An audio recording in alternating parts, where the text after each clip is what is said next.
నమస్తే.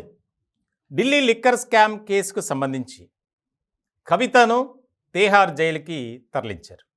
ఇలాంటి సందర్భంలో కొన్ని నాటకీయమైనటువంటి పరిణామాలు చోటు చేసుకున్నాయి రౌజ్ ఎవెన్యూ కోర్టు దగ్గర. కోర్టు లోపలికి ప్రవేశపెట్టే ముందు అలాగే బయటికి తీసుకొచ్చిన తర్వాత కూడా కవిత కీలకమైనటువంటి వ్యాఖ్యలు చేశారు. ఇది మనీ ల్యాండరింగ్ కేసు కాదు, పొలిటికల్ ల్యాండరింగ్ కేసు. నేను కడిగిన ముత్యాన్ని, త్వరలోనే బయటకు వస్తా, న్యాయం గెలుస్తుంది, నేను ఎలాంటి అక్రమాలకు పాల్పడలేదు, నన్ను కావాలని ఇబ్బంది పెడుతున్నారు అని చాలా రకాలుగా వ్యాఖ్యలు చేస్తూ జై తెలంగాణ అంటూ నినాదాలు చేశారు. ఇప్పుడు దీనిపై రాజకీయ వర్గాల్లోనే కాదు, అధికార వర్గాల్లో కూడా ఆసక్తికరమైనటువంటి చర్చగా మారింది. సాధారణంగా ఈ కోర్టులో ప్రవేశపెట్టే ముందు కానీ లేకపోతే జైలుకి తరలించే ముందు కానీ కొంతమంది మాట్లాడతారు. కానీ కవిత మాట్లాడినటువంటి తీరుపై కొన్ని విమర్శలు వినిపిస్తున్నాయి. అక్కడ స్పష్టంగా కవిత రోల్ ఏం చేశారు ఏంటనేది వివరంగా ఈడీ కోర్టుకు విన్నవించింది. దానికి సంబంధించి సౌత్ గ్రూప్లో ముఖ్యమైనటువంటి వ్యక్తిగా కవిత వ్యవహరించారు.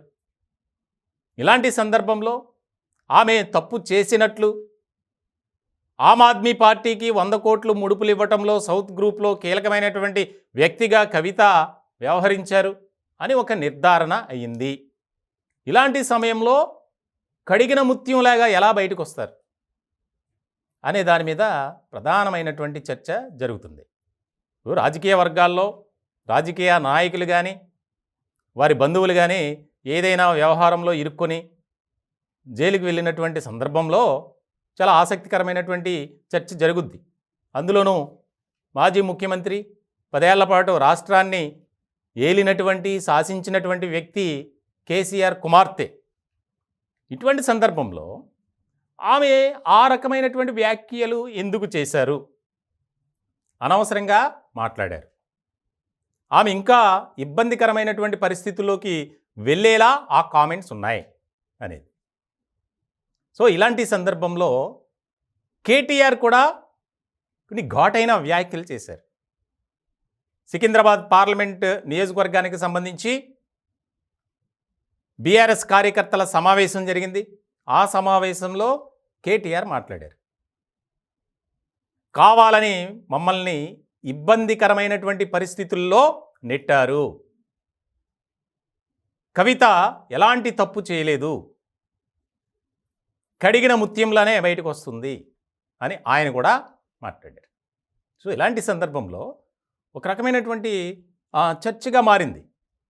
ఎందుకంటే ఈడీ అధికారులు దానికి సంబంధించి సమగ్రమైనటువంటి విచారణ చేశారు, దర్యాప్తు చేశారు, 100 మంది విచారించారు, సాక్షులను, దానికి సంబంధించినటువంటి ఆధారాలను సేకరించారు. మరి ఇటువంటి నేపథ్యంలో వీరు ఇలా మాట్లాడతారేంటి? తప్పు చేసి కూడా నేను తప్పు చేయలేదు, నేను కడిగిన ముత్యంలా బయటకు వస్తా, ఇలాంటి వ్యాఖ్యలపై ఒక రకమైనటువంటి భిన్నమైనటువంటి చర్చ జరుగుతుంది. మొత్తానికి తెలంగాణ వ్యాప్తంగానే కాదు, దేశవ్యాప్తంగా ఢిల్లీ లిక్కర్ స్కామ్ కేసులో చాలా కీలకమైనటువంటి వ్యక్తిగా, కింగ్ పిన్గా వ్యవహరించారు కవిత అని ఈడీ ఒక పక్క నుంచి ఆరోపిస్తూ ఉంది. దానికి సంబంధించి సాక్ష్యాలను, నివేదికను కోర్టుకు సమర్పిస్తూ ఉంది. ఇలాంటి సందర్భంలో నేను ఎలాంటి తప్పు చేయలేదు, కావాలని నన్ను ఇబ్బందులు పెడుతున్నారు, నేను త్వరలోనే బయటకు వస్తా కడిగిన ముత్యంలా అని చెప్పి ఆమె మాట్లాడే తీరు పట్ల ఒక రకమైనటువంటి అభ్యంతరాలను వ్యక్తం చేస్తుంది ముఖ్యంగా ఈడీ, అలాగే కొంతమంది రాజకీయ ప్రముఖులు కూడా.